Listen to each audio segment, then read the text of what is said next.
Welcome to the fifth and penultimate lecture for the season. Tonight we're going to be hearing Roy Ostrom, who has been working on genealogies for the last 6 or 7 years, he says. He's got stacks and stacks and stacks of information that he's been gathering on the three groups that settled around here. He's descended of all three of the Swedish groups, the Swedish Methodists, the Andover Lutherans, and the Bishop Hill people. So he has a very personal interest in the entire area's genealogies. He's going to talk tonight specifically about the people who left Bishop Hill Colony before the dissolution, where they went and what their affiliations were after that point. Thanks very much, Roy. That big pile of stuff's scary. It's just most of it's stuff I picked, got some stuff in and just pull it out.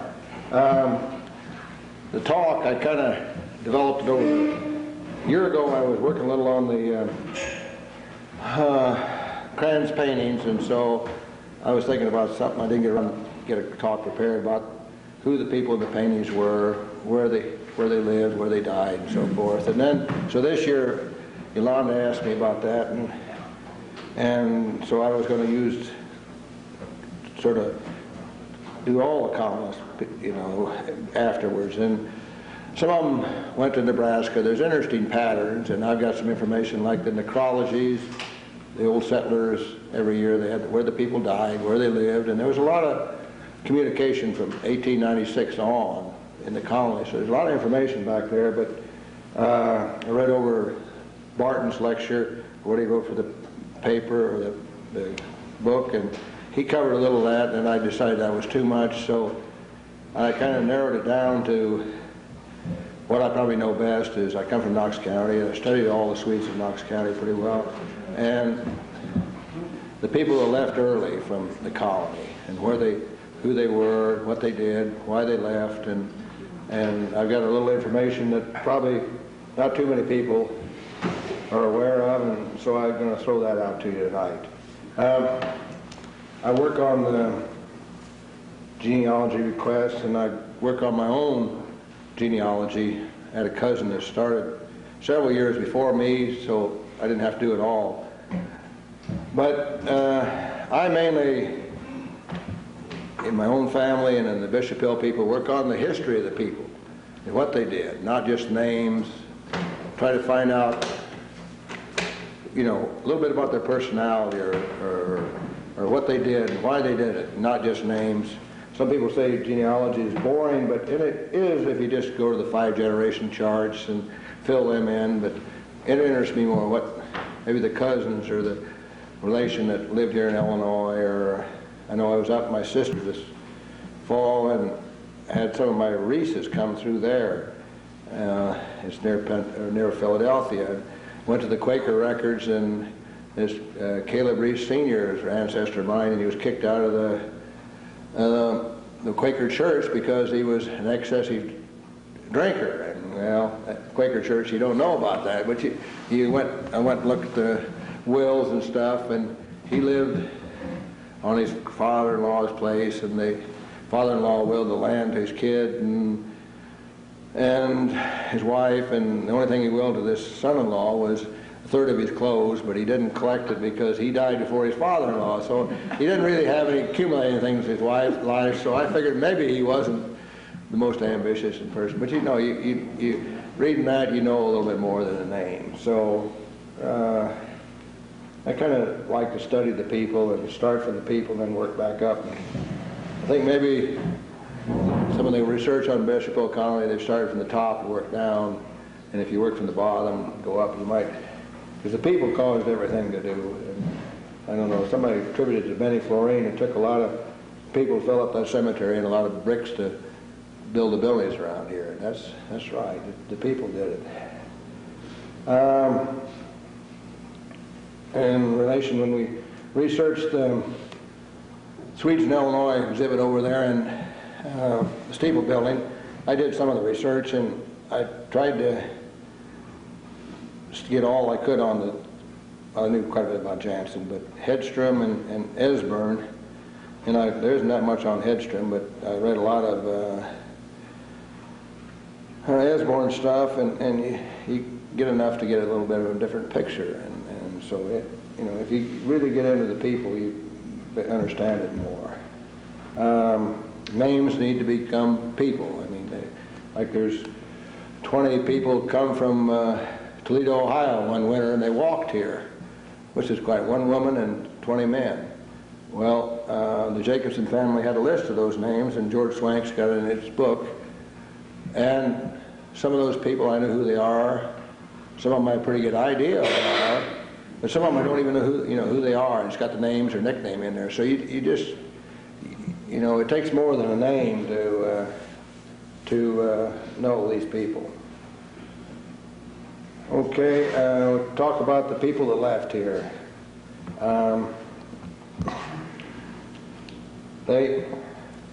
In studying these people from Knox County, one thing you kind of pick up that they're strong people. Just you get that feeling. Some of them are leaders. They become leaders in the Swedish Methodist Church, and you can stop to think of it. They had to be strong to leave here because there was one Swede in Victoria and one Swede in Andover, and that's all there was around here when these people started to leave here in 1846. There was Hedstrom in Victoria, and there was one Swede in Andover. The second Swede in Andover was Johanna Lindquist, who was a colonist. So there wasn't many Swedes around here. It's still a frontier. A lot of these towns around here, Lafayette, Andover, Victoria, Brimfield, Kickapoo, they all just celebrated their 150th anniversary. So the late 1830s, there's towns right in here. There wasn't any towns. Gallo wasn't here. Bishop Hill wasn't here. So you'd have to go to Cambridge or Altona or Andover. Right in here there wasn't any. And there was also Jansen put what I call the kiss of death on these people. I read here from a letter from J.W. Olson, his attorney in Galva, and he was a son of the advance man for the party, Olaf Olson, Jonas Olson's brother. And when he got here, he kind of talked to Jonas Hedstrom in Victoria and got interested in the Methodism, and which disturbed Eric Jansen very much. And this Celine was a fellow that was one of the 12 apostles here, and he later moved to Victoria. And he said, Celine says that Eric Jansen prophesied and predicted on account of my father's leaving the Lord's chosen people, or disagreeing with him, which is very much the same thing, he and his whole household must die. This is sort of the kiss of death. The Lord in his infinite mercy would save him so that he would not be lost in another world, but neither he nor any member of his family were to be permitted to live and encumber the earth. Well, all of them did die except for J.W. or Jonas Olson. He'd come over with his aunt right the day after his mother died and just before his brother and sister and dad died. But there wasn't anything real unusual about them dying, because a lot of people died at that time in Bishop Hill. So you had to have somebody going out into a strange area, a frontier, and then they had to really be a strong person or else fall out with Jansenism. I mean, and this is kind of you pick up these little biographical sketches on these people, and invariably, if there says anything, it says something about they lost faith in Jansenism or Jansen. Here's one, John C. Johnson. He came here in 1848, come to Bishop Hill. He probably wasn't a Jansenite, but he found his way into the colony of Bishop Hill, Henry County, where he remained only for a month. His ideas not coinciding with those who were in authority, especially the leader of the colony, who was known as the Prophet Johnson. and with whom our subject differed on religious matters. And he left the colony and went to Galesburg. Well, you find a lot of things like that. And here's an account. Things were hard here, rough here, so there was a incentive to leave, but these people, for one reason or another, a lot of them stayed here. This is a fellow that was on the one of the Jansen parties, 28th of September 1846. That's when they were in New York. So he's one of the earlier parties. E. Myron is his name. He gives an account. But during this voyage, more happened to our pietists than I can describe. Most of them were dissatisfied with it. As the letter addressed to my wife says, you alone may read it, and read it to her alone. So, and this fellow seems to be a little more straightforward about it. A lot of the stuff about Jansen, there's very little unbiased material in the period, because people were either grossly for him or grossly against him, and so some of them accounts he had him in chains and this, that, and everything. And so this is out of Barton's book, the letters. And a few years ago, we had a symposium here, studied about Bishop Hill, and I said something about that. I felt that the people in the power structure, like Jonas Olson and some of the Olaf Johnson and stuff, they stayed, and the strong people that were outside the power structure, they left, and the followers and the more average people, they stayed. But when studying for this little talk, I found that some of the people that were actually, they were in the power structure in Sweden, they left after they got here, so they must have became really disenchanted with Jansenism. Sven and Louis Larson, they were strong supporters of Jansenism in Sweden. Peter Kalman later became a Methodist minister. He spoke for Jansenism, and he was one of the preachers in Sweden, and he was sort of beat up, and he went through the rigors, so he was strong, but he left here early. So they become disenchanted with Jansenism, to be sure. My personal feeling is that there probably a lot more people would have left because of the conditions here, but they just didn't have a place to go, and they didn't have a safe haven, or this kiss of death might have been a little bit of keep it from going.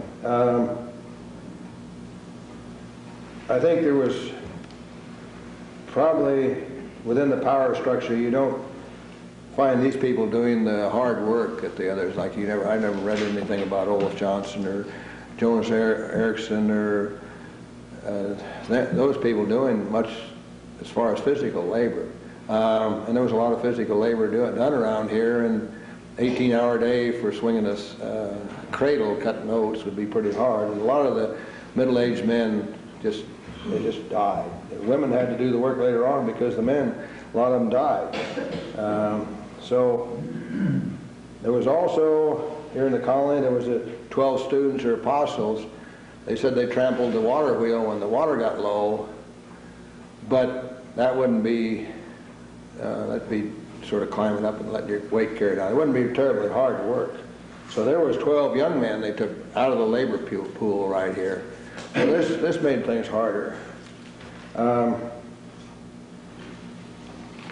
touch a little later on about the labor thing. Okay, people long talked about the Victoria connection with Jansen, or with Hedstrom, but actually the Lafayette connection precedes the Victoria connection, because Jonas Hedstrom lived in Victoria, but he was a blacksmith. He didn't have that many jobs or things for these people, and Lily Sutterdahl called me attention to a man named Jonathan Hodgson. He was an American, lived around Lafayette. He was born in Ohio, moved out here in the late 1830s. And in the Johnson and Peterson, which is written by Captain Eric Johnson, and another fellow, it says in there that the people that left Bishop Hills first found employment at a rich farmer's in Lafayette. So I started researching this man Hodgson, and I found that he was a Methodist minister, lay minister, and he knew Jonas Hedstrom because they went to classes together in study groups. And in this here book, there's a notation that in the 1840s that both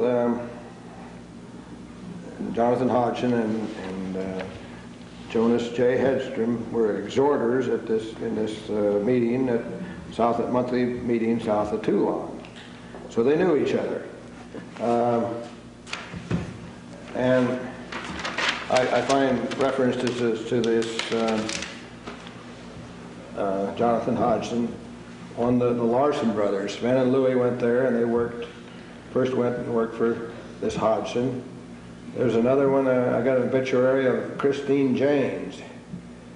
Now, her name was Berglund. She left the colony with her mother. I think her dad died.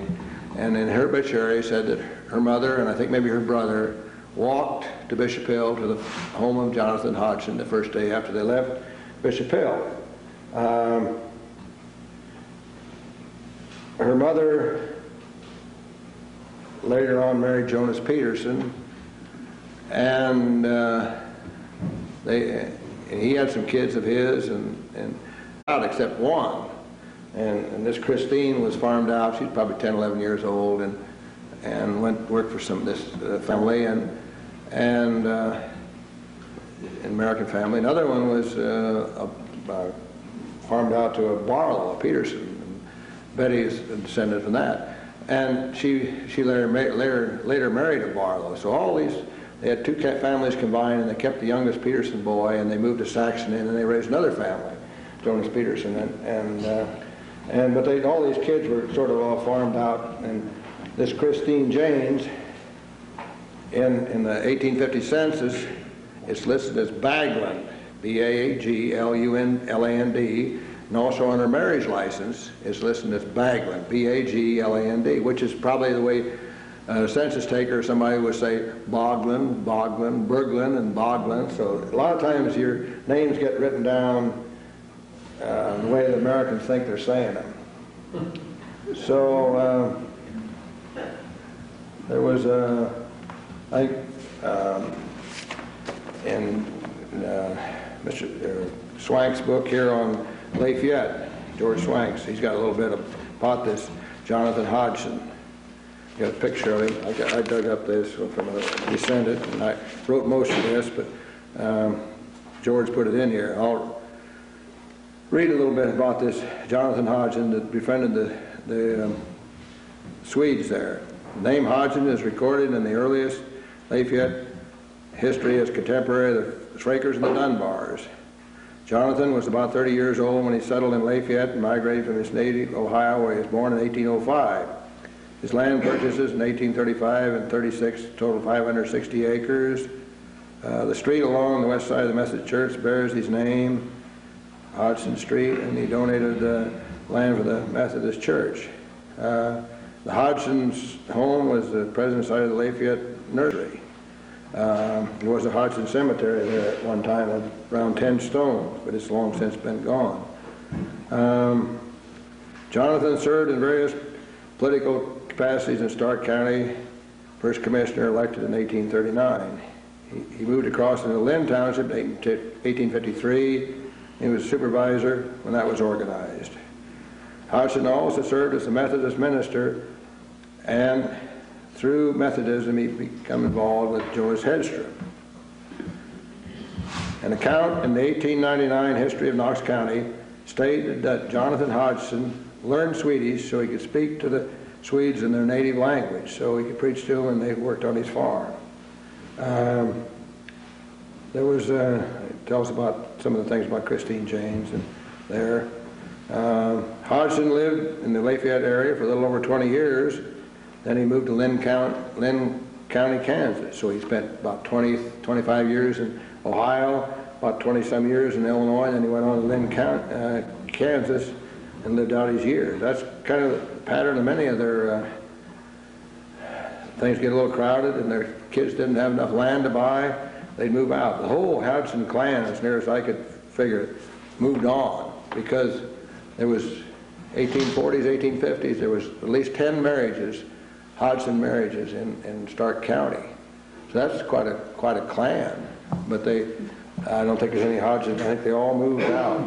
And I got a note here that 93 members of the Hodgson family met in Mound City, Kansas on September 25th, 1983 to commemorate the 120th anniversary of the Hodgsons in Lynn County. So they have every 2 years they have a big get-together.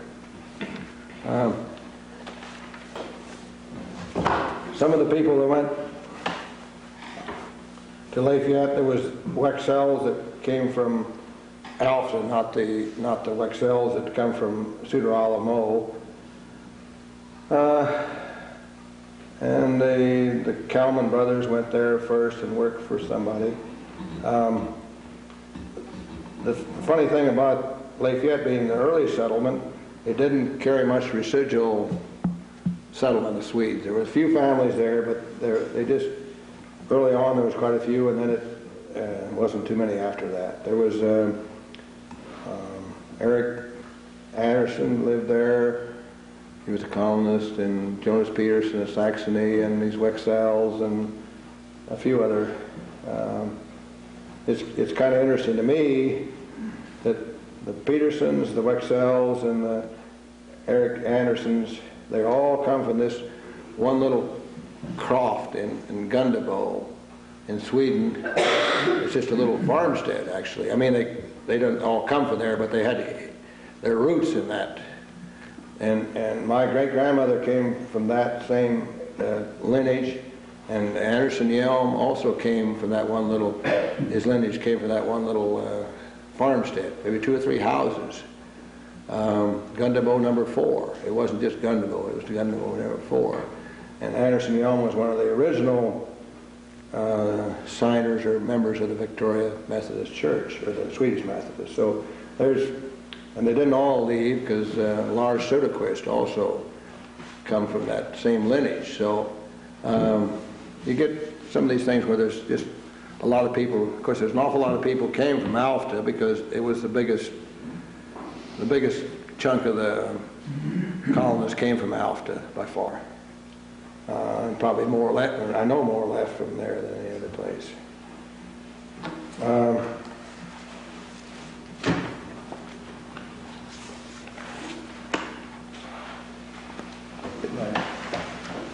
Notes and stuff here.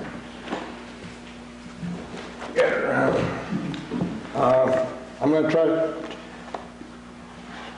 touch briefly on the Victoria Methodist Church, because Swedish Methodist, because actually the Bishop Hill colonists did a lot towards forming it. They were a lot of the first 5 members. 3 of them were Bishop Hill people, and a lot of the early members were, up till 1849, there really wasn't many people from any other area.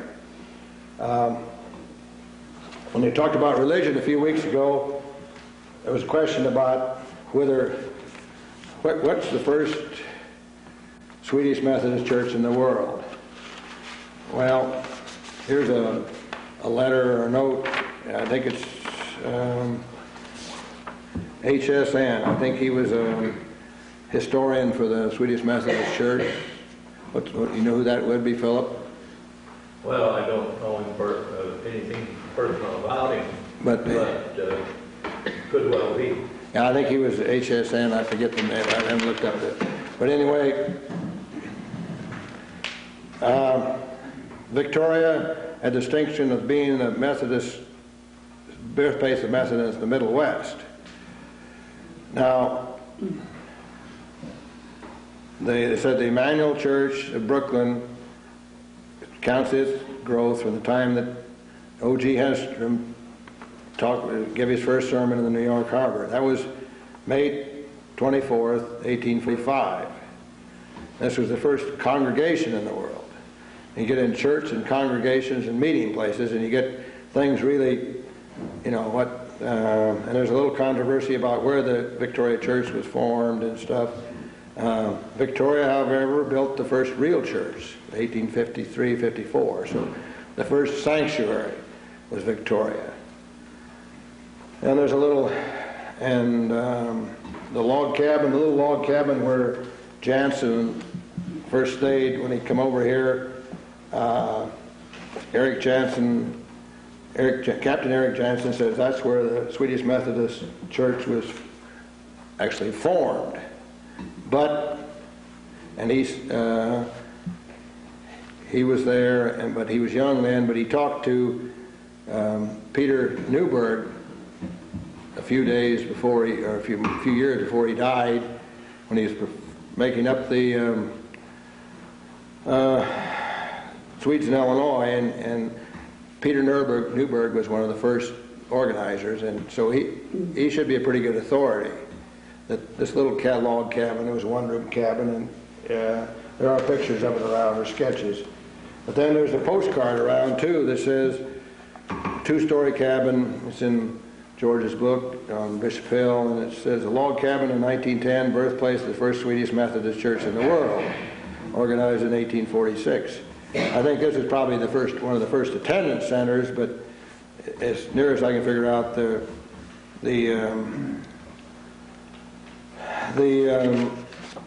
actual organization took it out in a little log cabin. Read you a couple letters from people that were away from here, or parts of them, Victoria area. Olaf Bach wasn't a colonist, but his wife was, and he came over here trying to get her to come back to him. So I'll read a little bit. This is out of the Swedish Swedish American Quarterly by Niels William Olsson. That's the letter. Here are also Swedes who left Bishop Hill. There are more than 20 of these people. Let's see, get the date of this. May 1848. 20 of these people in Galesburg, Lafayette, Victoria, and Andover. Swedes who escaped from the colony have come to these four places. These places are 10, 12, 20 miles from Jansen. I have been to visit Jansen 4 times and seen that hellish place. He and his followers lie both spiritually as well as in practice. The residents have given new names to their settlements, now calling them Sodom and Gomorrah. Thus Jansen and his ilk have Sodom and Gomorrah, I'm not pronouncing that right, to themselves. He has not fled as is rumored. He owns everything in Bishop Hill in his name. The rest of the colony consists of 400 souls are like his slaves. He has taken their money, their clothes, and all their property.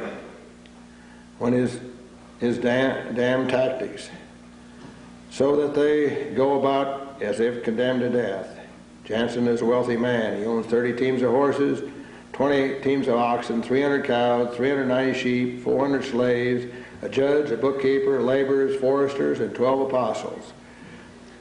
Of all those who came with him, only 300 are now alive. 100 of them left for other places. He has more than 500 pigs, chickens, ducks, turkeys, a number of which is high.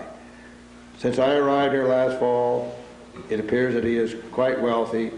He sent several loads of wheat to Rock Island and Peoria, being ports in Illinois, and despite this, the people 2 months ago had to consume bread and porridge in despair, nothing but corn and potatoes.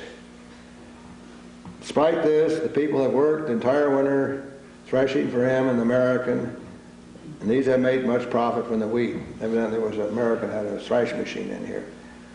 He, the American, has bought a thrashing machine which is moved to farm and being pulled by 4 horses and thrashes at least 150 bushels per day, and he takes 8 bushels for his work. Bach was a little bit biased. He exaggerated a little, probably a little bit, but that's one. It goes on and tells them other thing. Here, another letter from is Olaf Bach's sister-in-law, Lisa John Hertman.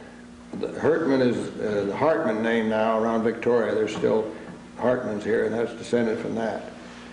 And they were briefly at Bishop Hill, and then they left for Victoria. I have not, let's see, this is 12th of January 1850. I have not sent a letter to my native parish since I arrived in America. I did not once wish to write until I could inform you that we have now acquired a house by the grace of God. We arrived here at Bishop Hill in 1846. She was a little late. She hadn't wrote for 4 years, but stayed only 4 days in Bishop Hill. Eric Jansen is not what he was in Sweden. He is a deceiver who still is holding several hundred people in chains, both spiritually and physically. From Bishop Hill, we moved to Victoria and stayed with a German family for 8 months. We acquired 2 cows. From this place, we moved to Olaf Bach, who hails from Bowness. We stayed in with him till we moved into our own house, which happened last July 4th, located close to the Bach house. These people lived in the middle of Copley Township, which is west of Victoria. They bought land from American, I think they bought 5 acres, I think they bought 10. 5 acres of land from an American named Light for $3 an acre. Government land now sells for $1.25. We arrived at Bishop Hill without any means. Now we own nobody, own a nice home, have fenced our property, and begun planting our small farm. We now own a cow, a heifer, and 9 chickens. We look forward to a good harvest next summer. Wheat yields 20-fold and corn more than 100-fold. Now, these are older people, and I think in the census they said he was deaf, so they weren't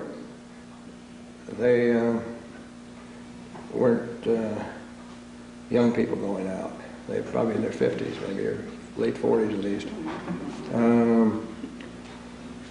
Husband has been earning $1 a day during the summer months, and female servants can count $4 or $5 a month.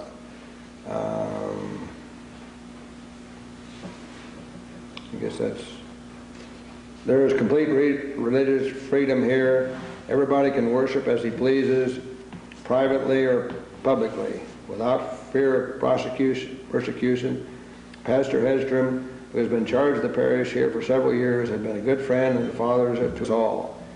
In addition, 2 clergymen arrived here last fall, Pastor Esborn and Pastor Agrelius.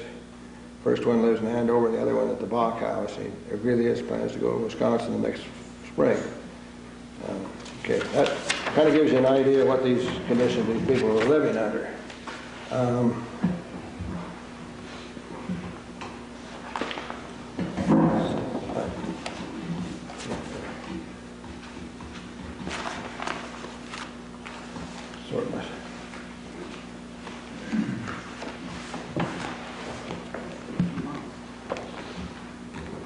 Jonas Olson was one of the more interesting people that left the colony. He was son of the advanced man, Olaf Olson, and nephew of Jonas Olson, the preacher. But he left with his aunt, and they went to Galesburg, and then she married a Dahlgren, and they moved to Victoria. And then after he died, she married John Celine, which is one of the apostles. Jonas Olson went to the same grade school that I went to, Center Prairie Grade School, and he was crippled. The reason he didn't come with his family from Sweden, he had paralysis, and he stayed and he lived, so they brought him over. He was 3 at the time, and he said he walked with crutches, distance of 2 miles to attend school at the Center Prairie School, which I know where they lived, and it'd be 2 miles. Then when he was 15 years old, he was apprenticed to Ira C. Reed of Lafayette to earn the shoe trade, and he worked for $25 a year. So that's where he got his start. He moved to Galvin, became a lawyer. Now,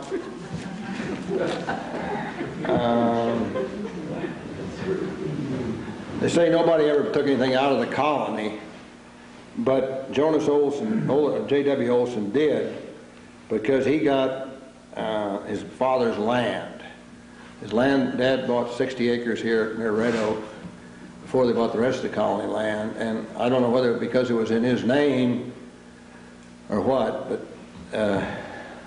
Jonas Olson, J.W., got the money because in the 1855 property tax, it was a certain amount of $300 or so that belonged to Jonas Olson, and this Dahlgren was his guardian. From the Stoneberg notes on marriage of Peter Dahlgren and Jonas Olson's aunt, Maria Scoveland, it says down here at the bottom, I think Mrs. Hellstrom was giving this information. On Olaf Olson's death, the question of inheritance for J.W. arose, and it had to be settled. So at least that amount of land, that amount went out. Now, Jonas Olson lived in Galvin. He built the Olson block, which is, I guess, where the furniture store is now.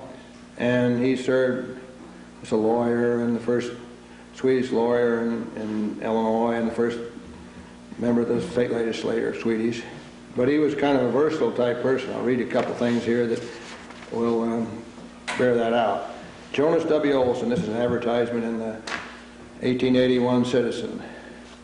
Okay, attorney of law, police magistrate, real estate, loan, insurance agent, prop attention paid to collections, also general agent for the land department of the Union Pacific Railroad of Henry, Bureau, Mercer County. All inquiries concerning cheap land should be addressed to him at Galvin, Illinois. So he had a little bit of everything. And he also owned a shoe store. I won't read the first part of this, but the last part of his ad, the Crispin War in Galva again, it's about shoes and stuff. In short, I am determined that Galva shall have a first-class shoe store. As soon as the brother Kranz, Olaf Kranz, gets my new sign painted, I shall call it the city's shoe store. I mean by that to convey the truth that none of you, our citizens, will be compelled to go out to other cities to have their wants supplied in boot and shoe any longer. I am determined to sell everything so low that none can undersell me. Please call in and see the most elegant and complete boot and shoe store in this section of the country. In the west room of the Olson block, I will not put you to the trouble of stepping down, but it will pay you to come in to Galva from adjoining towns and step in. Your obedient servant, J.W. Olson. So he had a little bit of everything going for him. But he married a cousin of my great grandmother, Madison. So that I got a little more interested in that. I got to find there something. So I had a few notes on. Here we go.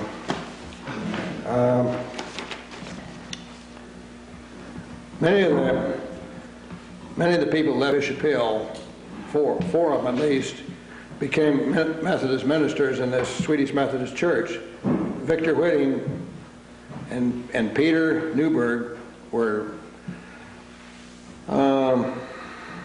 sailors on boats, and they came over with the Jansen party, and then they joined the Jansen party and came to Bishop Hill. Well, Victor Whitting was sort of a learned man, and he wrote a book later on about his memories. Some of these men were uneducated. Some of them were, like Victor Whitting, was pretty well educated.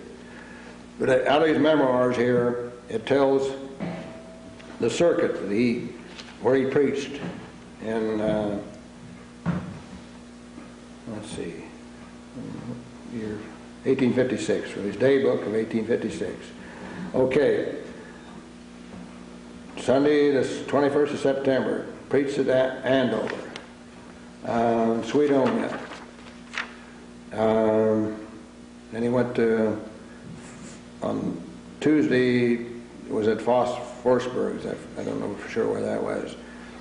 Then on Thursday, he was at Hickory Grove, and now that's Opheme. Sunday, he was at Rock Island, the 28th, and then Moline the same day. And Monday, he preached in Moline.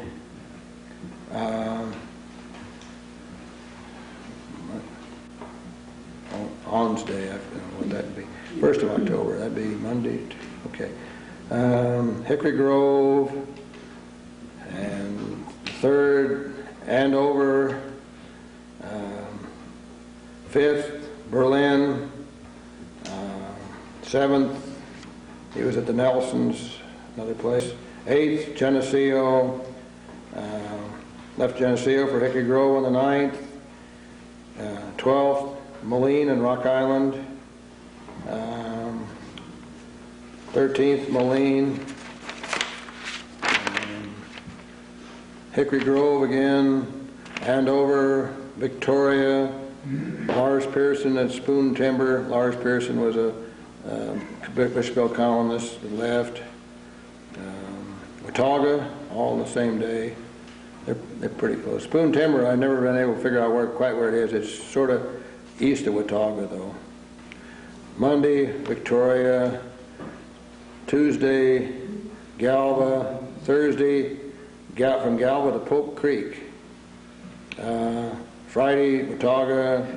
Sunday, Galesburg and Knoxville. Monday was in Knoxville. Tuesday, Monmouth. Then on to Quokka, back to Galesburg. Sunday at Victoria. Lafayette, preached at Jonas Ward's. Jonas Ward was a Bishopville columnist. Tuesday, Galva, Pope Creek, Watauga, Galesburg and Knoxville, Abington, Monmouth, Quokka, Anderson's in Galesburg, Pope Creek, and on. They rode horses around this circuit, and there was one minister, Niels Old Westergreen, that he walked, and he'd make it at the same time as he was a big, long, gangly, strapping fellow, and he'd walk.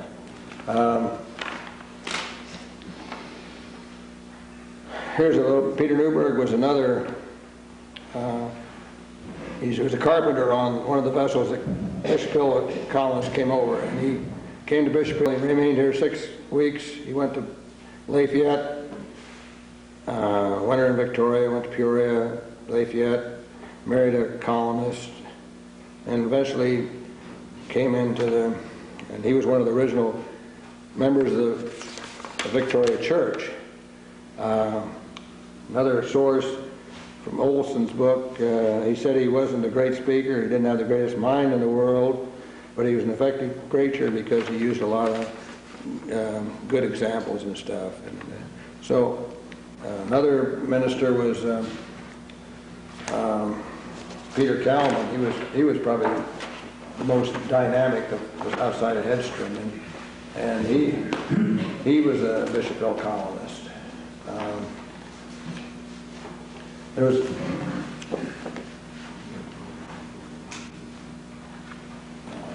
I find my notes here on this. There was 12 of them from Victoria that went in the gold rush to California in 1850.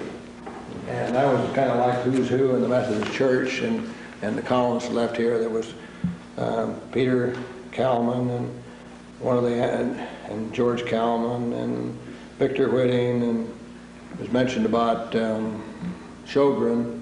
He married a colonist, but he wasn't a colonist. And they went out to on the gold rush. I run across in the clerk's office, or the circuit clerk's office, about some old estates. And there was one fellow, Olaf Olson, that was a colonist, and he went to Knox County, and he married Anna Olson. And in here they've got a sale bill. He died in 1849. And it's got a complete sale bill of his stuff, and it tells who bought it and what they paid for and what it was. It's kind of interesting to me, and I'll look through and find something. It amounted to $656.85, the sale. And that he must have found some way to get away from the colony with some money, because he wouldn't have been able to accumulate all that. So, but there's Americans and Swedes here, that both, and it's the buyers. Here's Jonas Hedstrom, bought a silk handkerchief for 75 cents. Hellstrom, he was another colonist, 4 aprons for 80 cents. Some of the stuff is real high. Some of it's Peter Newberg, the preachers, the one shawl for 75 cents.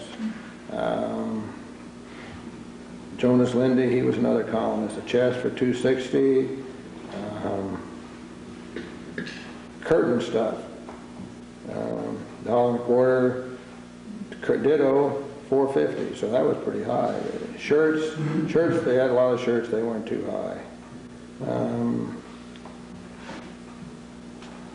Tablecloths, $1.80, $1.30, $1.15. 6 pillowcases, 2 1/4. 4 acres of corn at $3 and a nickel per acre. Balance of 1 acre sold to Jonas Hellstrom for $3.01. Leather apron for 62 cents.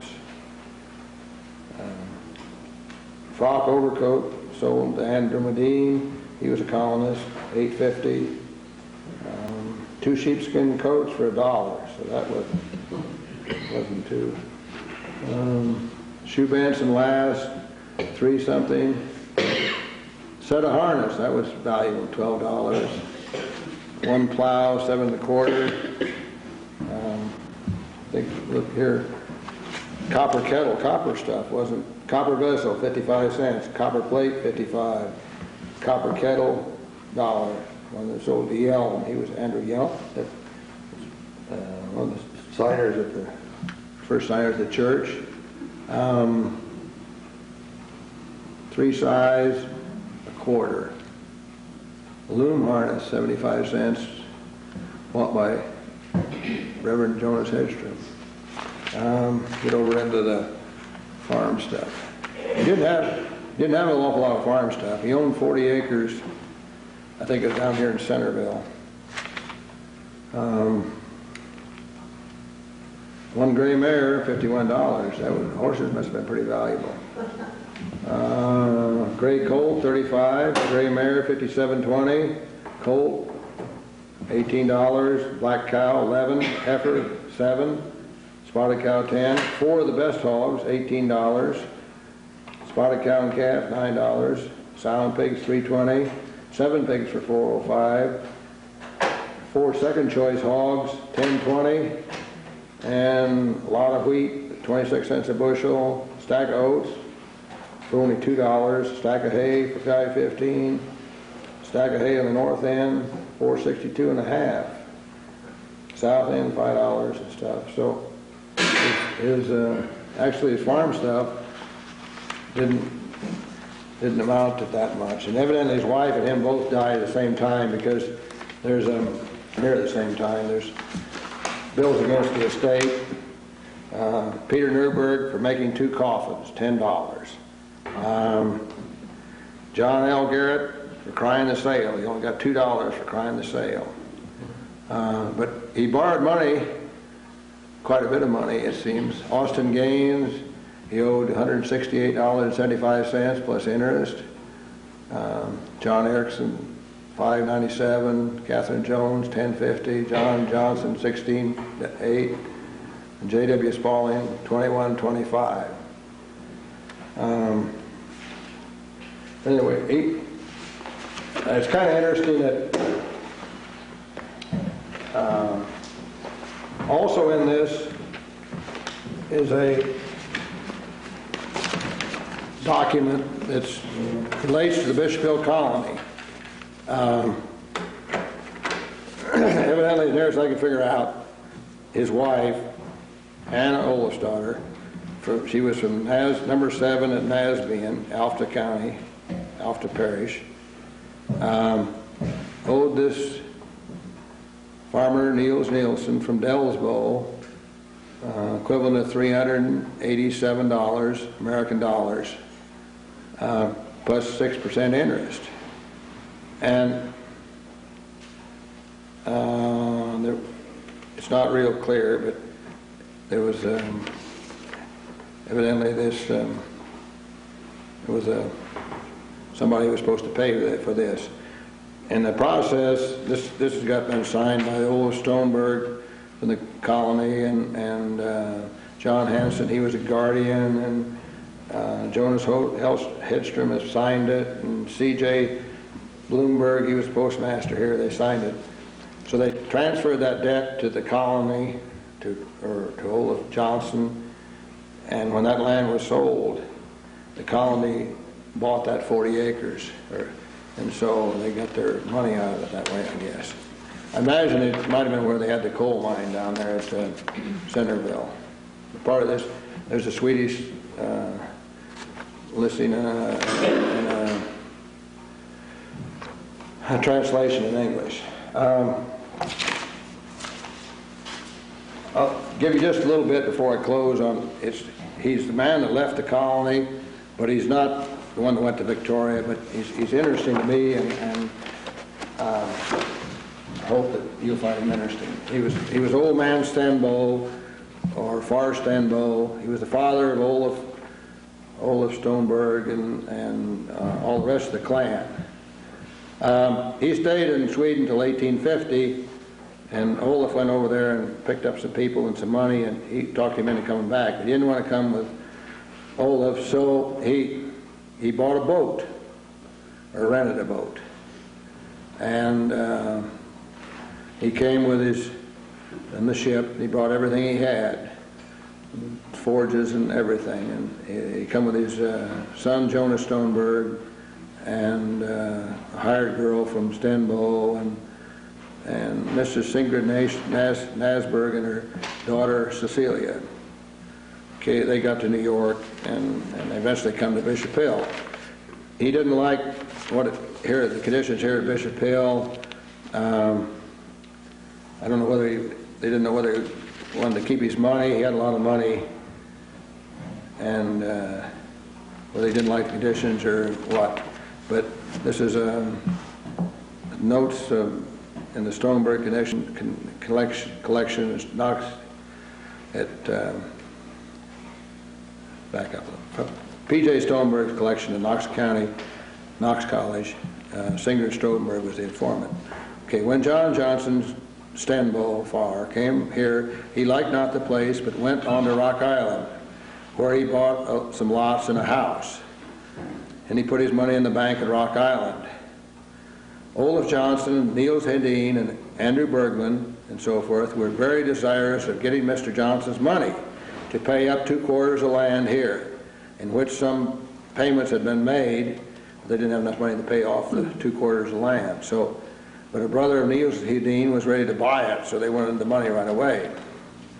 So these men who were after getting Johnson's money were rather discourteous in their demeanor towards him.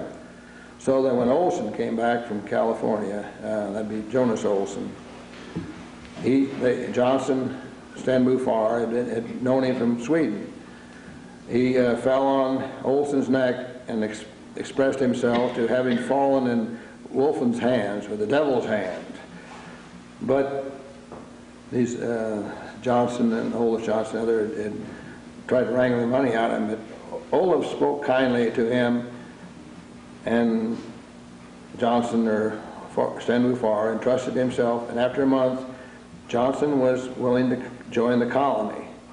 and gave up his money, and the 2/4 of section were bought. But there was another little thing on it, because as soon as he got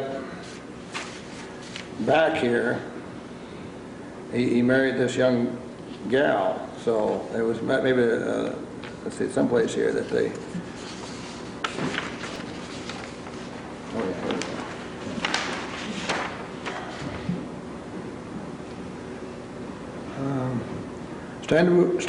Stenberg's father left us for a while. He bought himself a stone house in town and expected to live off his riches. He listened to Ostrom and Esmore, and since he knew the scriptures, he found their teaching to be false. He did not get any peace until he came back. Then he realized that he had a duty to give up his money and hand it over to our colony, which makes every day a holiday for widows and fatherless children. He is now married to a young girl of Zion's daughters. He had about $30,000 dollars. But he came back and married this young girl, and he died a few years later, but they had a son, and that was Isaac Stoneberg. So he was born in the 1850s, and the rest of the Stonebergs were born in the 1900s or early 1920s. So I think I've talked long enough. So if any of you have any questions, I'll try to answer them. But most anything on history of Bishop Hill that I might know, or people left to go to Knox County or where else. Yeah. Okay. Thank you.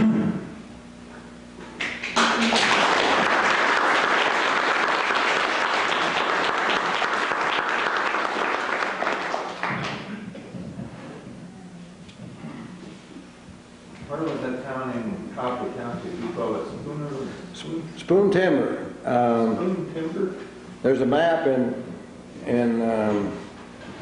Whitting's book. You know, it sort of shows it, but I don't know how accurate he made that. But I think it's connected more to Watauga than it is. But there was, because they talked about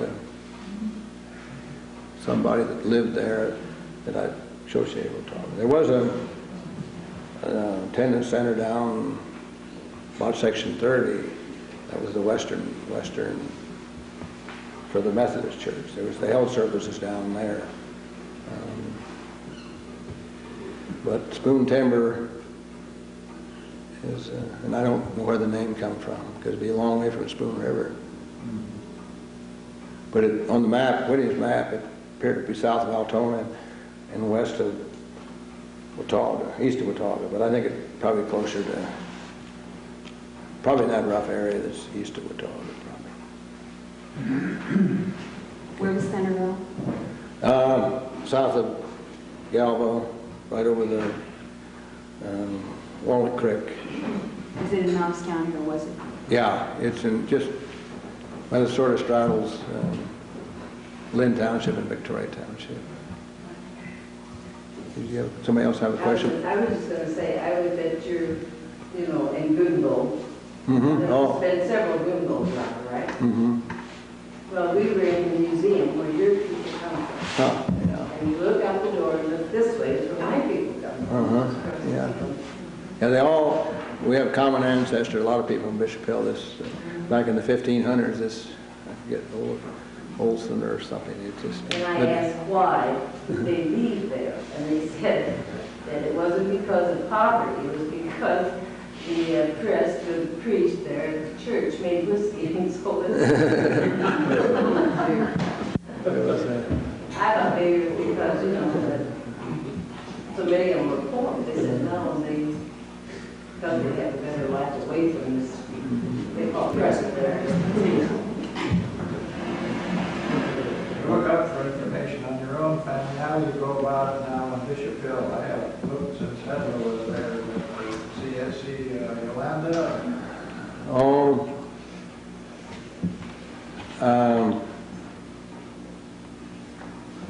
that she's in the Bishop Hill ledger, but you kind of got to know that she's there, because you got to figure it's no easy task.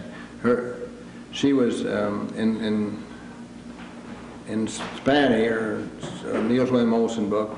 Her father was Pig, P-I-G-G, which means lively or sprite, and I don't suppose that had too good a connotation, because they were the daughters of Andrew Pig, and so they become Andersons over here. They were always in the colony. They went by the name Anderson, and Elizabeth Anderson, and with the birth date you can kind of find them. Of course, I knew they were here. Her and her sister were here.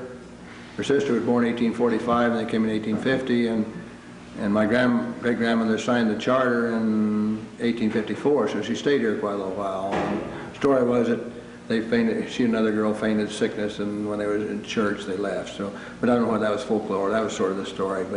And she left her sister here. The rest of the family died on Lake Michigan, along with about half that boatload of people, the lowest that came in 1850. But it's no easy task. Finding them in Spanny is not too hard, but to find them, and that ledger, Emmeline Hedstrom had a copy of that, and it's available on microfilm. Lists all the people from 1851 to 1858. Sometimes it's no easy task to hunt up, get a little piece here, a little piece there.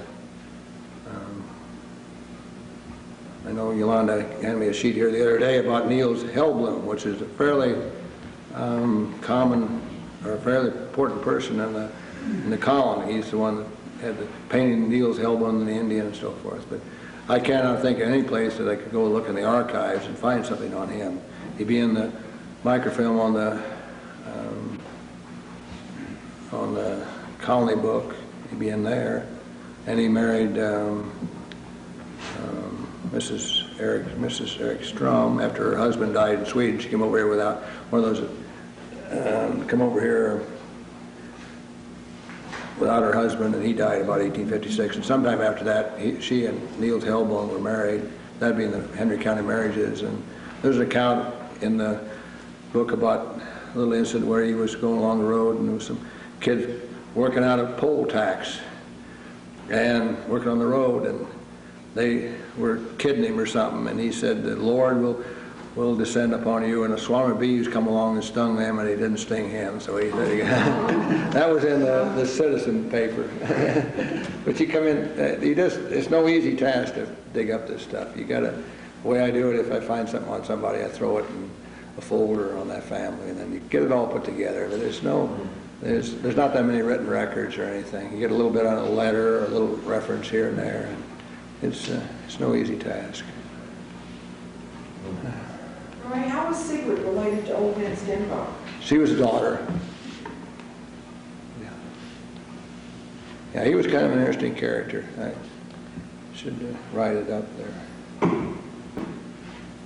Says he.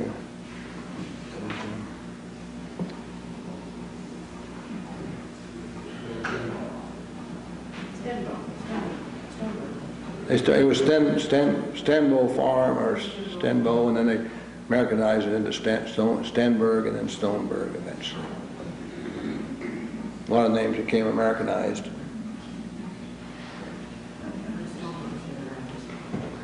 Well, thank you very much for your attention.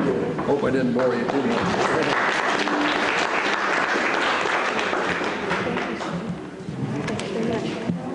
Next week, Ron Nelson on Bishop Hill building practices, and in answer to Dale Peterson's question about the use of the archive. The archival materials are very, very fragile. Besides a lot of them being written in a version of Swedish that isn't really Swedish, but a Creole of Swedish that's referred to as Swinglish in the area. Roy and